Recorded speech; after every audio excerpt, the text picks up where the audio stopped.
stoperom fúzy, taký malý a už taký drzý.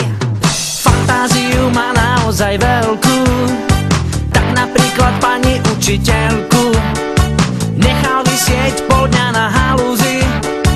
Taký malý a už taký drzý, drzý chalan, nemá nikde pokoja. Drzý chalan, sympatický ako ja. Drzý chalan, nemá nikde pokoja. Sympatický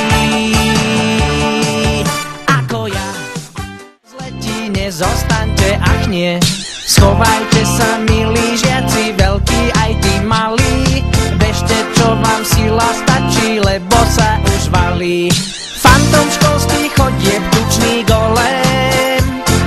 Fantom školských chodieb, postrach v našej škole.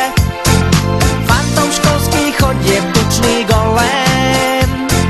Fantom školských chodieb, postrach v našej škole. Riaditeľ sa prežehnáva, školník radšej padá, keď sa zjaví.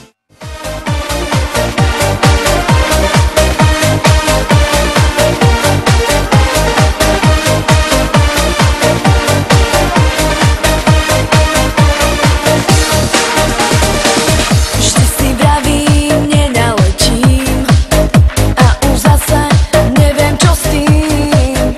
Pomaly ma ovládneš, iba ty to smieš. Dnes ti patrí, celú ma máš. Zavri oči, nechaj sa. Učiteľka to už vzdala, zmierila sa, aký som. Moja mama povedala, že ma raz dá k smetiarom. Už sa na to celkom teším, a byť smetiarom je môj sen. Nerád totiž chodím peši, prevozím sa celý deň. Smetiari ma zoberú s otvoreným náručím, a to všetko iba preto. Regál a zožral tečku z lega. Náš malý pes Bobby stále zle mi robí. Jedol kocku, čo odpadla z legového lietadla. Dostal nažrať Bobby, tomu liter vody a preháňadlo do žradla, aby kocka vypadla. Vonku za ním chodím celých 8 hodín.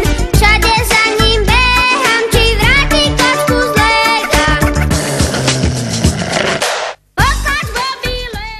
Koniec je plché, už nie je v sprche a žiadna škoda, spláchla ju voda. Nemala si myslieť taká hlúpáňa, že je sprcha telefon, čo vyzváňa. Tej druhej blche smutno bolo v sprche, spláchla sa za ňou, za tou jej hlúpaňou. Tak sa šťastné blchy kúpu v kanále.